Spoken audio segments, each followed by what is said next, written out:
بسم الله الرحمن الرحيم. بسم اللہ الرحمن الرحیم. السلام علیکم ورحمۃ اللہ وبرکاتہ. عزیز طلبہ، امید ہے بخیر عافیت ہوں گے. تفسیر جلالین سورۃ المائدہ سبق نمبر 232 کے ساتھ آپ کے سامنے حاضر ہیں. عزیز طلبہ، آج کا سبق انشاءاللہ یا ایھا الذین آمنوا لا تحرموا آیت سے لے کر آیت نمبر 88 انتم بہ مؤمنون تک ہوگا. تو آئیے عزیز طلبہ سبق کی ابتدا کرتے ہیں. اعوذ باللہ من الشیطان الرجیم. بسم اللہ الرحمن الرحیم. یا ایھا الذین آمنوا لا تحرموا طیبات، اے ایمان والو، اللہ نے تمہارے لیے جو پاکیزہ چیزیں حلال کی ہیں ان کو حرام قرار نہ دو. لا تحرموا، حرام قرار نہ دو، طیبات، ان پاک چیزوں کو، ما احل اللہ لکم، جو تمہارے لیے حلال قرار دی ہے. ولا تعتدوا، اور حد سے تجاوز نہ کرو. ان اللہ لا يحب المعتدین، یقین جانو کہ اللہ حد سے تجاوز کرنے والوں کو پسند نہیں کرتا. جی، ان آیات میں حلال اشیاء کو حرام ٹھہرانے کی ممانعت ہے، اور اس آیت کے متعلق مختلف شان نزول بیان کیے جاتے ہیں. ہم اس میں سے کچھ شان نزول دیکھتے ہیں. پہلا شان نزول جس کو فتح القدیر نے بیان کیا ہے اس کو ہم ذرا دیکھ لیتے ہیں. کہ روایت میں آتا ہے کہ ایک روز عبداللہ بن رواحہ رضی اللہ عنہ کہ ہاں ایک مہمان آیا اور وہ گھر میں موجود نہیں تھے، اور وہ آپ علیہ الصلوۃ والسلام کی خدمت میں تھے. وہ تاخیر سے کچھ گھر لوٹے تو معلوم ہوا کہ ان کی اہلیہ نے ان کے انتظار میں مہمان کو کھانا نہیں کھلایا. تو عبداللہ بن رواحہ رضی اللہ عنہ کو اس کا بہت دکھ ہوا. یہ بات بہت ان کو ناگوار معلوم ہوئی، اور کھانا نہ کھانے کی قسم کھا لی کہ وہ حرام علیہ، اس طرح کی قسم کھا لی. تو یہ صورتحال جب ان کی اہلیہ نے دیکھی تو انہوں نے بھی قسم کھا لی کہ ہوا حرام علیہ، میرے اوپر بھی حرام ہے. تو جب مہمان نے یہ صورتحال دیکھی تو مہمان نے بھی یہی کہہ دیا کہ وہ حرام علیہ، قسم کھا لی اس کی. تو حضرت عبداللہ بن رواحہ نے جب دیکھا نا کہ مہمان بھی یہ قسم کھا رہا ہے تو انہوں نے ہاتھ بڑھایا اور کہا کہ قولوا بسم اللہ، اور پھر آپ علیہ السلام کی خدمت میں حاضر ہوئی اور خبر دی. تو آپ علیہ السلام نے فرمایا قد اصبت، کہ آپ نے بہت اچھا کیا. اس پر یہ آیت نازل ہوئی. دوسرا ایک اور واقعہ بیان کیا جاتا ہے جو کہ اس کو عبداللہ بن عباس رضی اللہ عنہما نے روایت فرمایا کہ ایک شخص آپ علیہ السلام کی خدمت میں حاضر ہوا اور عرض کیا کہ یا رسول اللہ، جب میں گوشت کھاتا ہوں تو مجھے شہوت کا زور ہو جاتا ہے، اسی وجہ سے میں نے یہ فیصلہ کیا ہے کہ میں گوشت کو اپنے اوپر حرام کروں گا. تو میں نے گوشت کو اپنے اوپر حرام کیا ہے. تو اس پر یہ آیت نازل ہوئی کہ حلال کردہ چیزوں کو اپنے اوپر حرام نہ کرو. ایک واقعہ اور بھی بیان کیا جاتا ہے جس کو زیادہ مفسرین نے بیان کیا ہے کہ ایک مرتبہ صحابہ کے مجمع میں رسول اللہ صلی اللہ علیہ وسلم نے آخرت کی زندگی اور حالات پر تقریر فرمائی. تو اس کا اثر یہ ہوا کہ 10 صحابہ کرام، حضرت عثمان بن مظعون رضی اللہ عنہ ایک بڑے صحابی تھے، ان کے گھر پر جمع ہوئے. بعض روایت میں آتا ہے کہ 3 صحابہ کرام، انہوں نے باہمی مشورہ طے کیا کہ آئندہ دنیا کو بالکل ترک کر دیں گے، ٹاٹ کا لباس پہنیں گے، زمین پر لیٹیں گے، گوشت نہیں کھائیں گے، بال بچوں سے کوئی واسطہ نہیں ہوگا، اور دن بھر روزہ رکھا کریں گے، اور پوری رات شب بیداری کریں گے. تو کچھ روایت میں آتا ہے کہ ایک صحابی نے کہا کہ میں شب بیداری کروں گا، دوسرے نے کہا میں پورے دن روزہ رکھوں گا، تیسرے نے کہا میں کبھی شادی نہیں کروں گا. اس طرح تو اس کی اطلاع آپ علیہ السلام کو ہو گئی. تو ان لوگوں کو آپ علیہ السلام نے بلایا. تو جب وہ آئے تو آپ علیہ السلام نے واقعی کی تصدیق کرنی چاہیے کہ کیا ایسا ہی ہے. تو انہوں نے کہا کہ بالکل ایسا ہی ہے. تو آپ علیہ السلام نے پھر فرمایا کہ انا اصوم وافطر، کہ میں تو ایسا ہوں کہ میں روزہ بھی رکھتا ہوں اور میں روزہ نہیں بھی رکھتا ہوں، اور وہ اصلی و انام، اور میں نماز بھی پڑھتا ہوں اور سوتا بھی ہوں، آرام بھی کرتا ہوں. اور آپ نے فرمایا کہ میں نکاح بھی کرتا ہوں اور ہم بستر بھی کرتا ہوں. تو جس نے میرا طریقہ اختیار کیا وہ میرا ہے، اور جس نے میرے طریقے سے اختیار نہیں کہ من اعرض عن سنتی فلیس منی، من رغب عن سنتی فلیس منی، تو جس نے میرا طریقہ اختیار نہیں کیا تو وہ میرا نہیں ہے۔ تو اس کو صحیح بخاری سے مسلم میں اس واقعے کو بیان کیا جاتا ہے، اس پر یہ آیت نازل ہوئی، اور لیکن اس میں اس آیت کی صراحت نہیں ہے۔ جو روایت بخاری مسلم میں ہے وہ حضرت انس رضی اللہ عنہ کی روایت ہے کہ کچھ 3 حضرات تھے، وہ آپ علیہ الصلوۃ والسلام کی عبادت کے بارے میں امہات المومنین کی خدمت میں حاضر ہوئے۔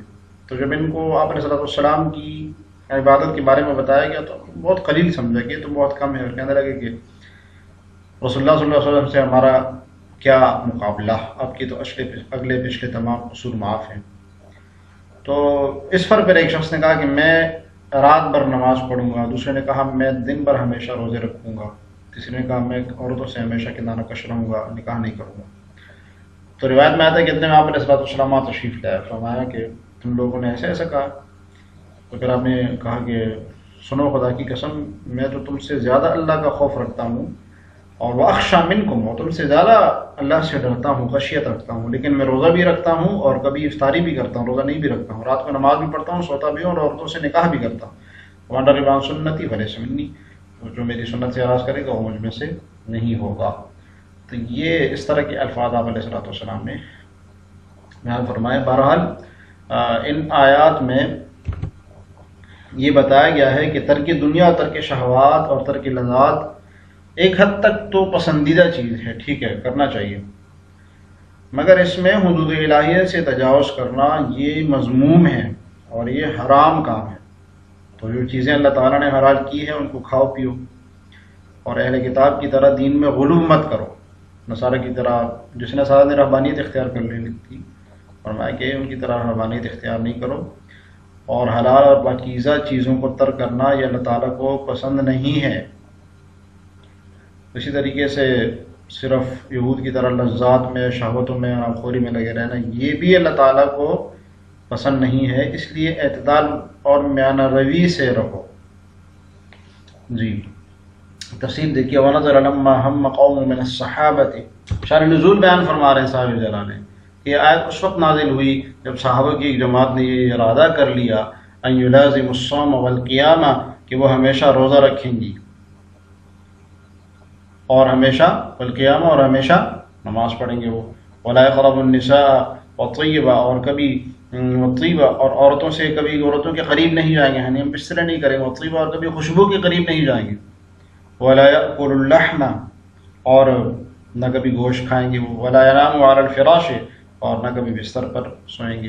تو اس پر یہ آیت نازل ہوئی، صاحب جلال نے بیان فرما رہے ہیں الذین آمنوا تحرموا، ایمان والو حرام نہ کرو طیبات ان پاک چیزوں کو جو اللہ نے تمہارے لیے حلال کیا، ولا تعتدوا، اور حکم خداوندی سے تجاوز نہ کرو، تجاوز نہ کرو، امر اللہ، اللہ تعالیٰ کے حکم سے سرکشی نہ کرو۔ کیا تفصیل کی صاحب جلال نے اس کی، اللہ تعالیٰ کے احکام سے تجاوز نہ کرو۔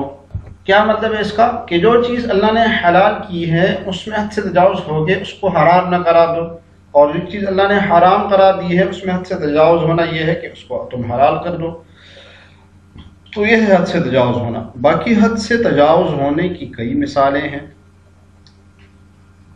تو حد سے بڑھنے کی بہت سی صورتیں ہیں، ان میں سے ایک صورت یہ ہو سکتی ہے کہ حرام کو حلال کر دینا،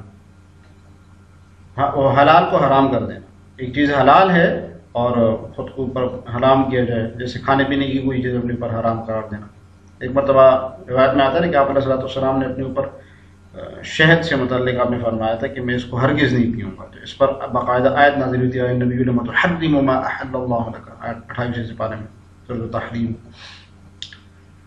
اسی طریقے سے ایک صورت حد سے تجاوز ہونے کی، تجاوز امر اللہ کی ایک صورت یہ ہے کہ جو چیز اللہ تعالیٰ کے قرب کا باعث نہ ہو اس کو اللہ کے قرب کا باعث سمجھ لینا، مثلا بولنے کا روزہ رکھنا یا دودھ میں کھڑے رہنا، تو اب یہ کوئی ایسی چیز تو نہیں جس سے اللہ کا قرب حاصل ہوگا۔ ایک حد سے تجاوز ہونے کا طریقہ یہ ہے کہ جو چیز شریعت میں ضروری نہیں ہے اس کو فرض کا درجہ دینا، تو جیسے عید الفطر کے دن یہ دن کام لازمی کرنا ہے، شب برات کے دن یہ کام لازمی کرنا ہے، اس طرح ایک حد سے تجاوز ہونے کی صورت یہ بھی ہے کہ کسی عمل کے ساتھ وہ والی فضیلت جوڑ لی جائے جو کہ قرآن و حدیث میں نہیں آئی ہو، اور یہ کہا جائے کہ اس پر یہ ثواب اس طرح اتنا ثواب ملے گا، اور قرآن و حدیث میں اس کے اوپر آیا ہی نہ ہو۔ اور ایک حد سے تجاوز ہونے کی صورت یہ ہے کہ کسی گناہ پر خود سے کوئی سزا تجویز کرنا کہ یہ گناہ جب ہوگا نا تو پھر اس پہ یہ والی سزا ملے گی، تو کوئی قرآن و حدیث میں کچھ ہے نہیں اس پر۔ تو بہرحال مختلف صورتیں ہو سکتی ہے اس کی۔ ان اللہ لا يحب المعتدین، فرمایا کہ اللہ تعالیٰ پسند نہیں فرماتے ہیں حد سے تجاوز ہونے والوں کو۔ وَقُلُوا مِمَّا رَزَقَكُمُ اللَّهُ، ترجمہ دیکھیے، اور اللہ نے تمہیں جو رزق دیا ہے اس سے حلال پاکیزہ چیزیں کھاؤ۔ کلو کھاؤ، مما رزقکم اللہ، جس سے اللہ نے جو تمہیں رزق دیا ہے حلال اور پاکیزہ چیزیں۔ واتقوا اللہ الذی انتم بہ مؤمنون، اور جس اللہ پر تم یقین رکھتے ہو، ایمان رکھتے ہو، اس سے ڈرتے رہو۔ یہ ماقبل کی تاکید ہی ہے۔ کیا مطلب؟ ماقبل میں فرمایا کہ حلال چیزوں کو اپنے اوپر حرام نہ کرو، اور یہاں پر اللہ تعالیٰ بیان فرما رہے ہیں کہ جو رزق اللہ نے تمہیں دیا اس حلال اور پاک رزق کو کھاؤ۔ تو یہ ماقبل کی تاکید ہے کہ یعنی جو حلال اور طیب چیزیں اللہ نے تم کو عطا کی ہے اس سے پورا فائدہ اٹھاؤ، اور جس چیز پر یعنی اللہ پر تم نے ایمان تم رکھتے ہو اس سے ڈرتے رہو، اس کے حکام میں ان کی مخالفت نہ کرو، نہ حلال چیزوں کو حرام جانو اور نہ ان کو بیجا صرف کرو۔ جی وَقُلُوا مِمَّا رَزَقَكُمُ اللَّهُ حَلَالًا طَيِّبًا، مفعول یہ مفعول ہے، حلالا طیبا یعنی موصوف صفت مل کر کلو کے لیے مفعول ہے کہ کھاؤ حلال اور پاک۔ حلال کا مطلب اس کو شریعت نے حلال کیا ہو، طیباً پاک ہو یعنی کوئی گندگی نہ ہو اس میں۔ والجار والمجرور قبلہ، اور اس سے پہلے جو جار مجرور آیا ہوا ہے مما رزقکم اللہ، فرمایا جار مجرور حال ہے متعلق بھی، اپنے متعلق کے ساتھ مل کر یہ حال بن رہا ہے۔ تو ترکیب کر رہے ہیں صاحب جلال، واتقوا اللہ، اور اللہ تعالیٰ سے ڈرتے رہو جس پر تم یقین رکھتے ہو، جس پر تم ایمان رکھتے ہو۔ اس طرح آج کا سبق بس اتنا ہی۔ آج کے سبق سے متعلق سوال یہ کہ ان آیات کا شان نزول بیان کرے۔ آپ نے 3 شان نزول پڑھے ہیں، صرف ایک بیان کیجیے گا۔ آج کا سبق ہم نے یا الذین آمنوا لا تحرموا سے لے کر آیت نمبر 88 واتقوا اللہ انتم بہ مؤمنون تک پڑھا۔ سبق نمبر 232 آج ہم نے پڑھا۔ دعا ہے کہ اللہ تعالی ہمیں تفسیر جلالین پڑھنے، سمجھنے اور اس پر عمل کرنے کی توفیق عطا فرمائے۔ السلام علیکم ورحمۃ اللہ وبرکاتہ۔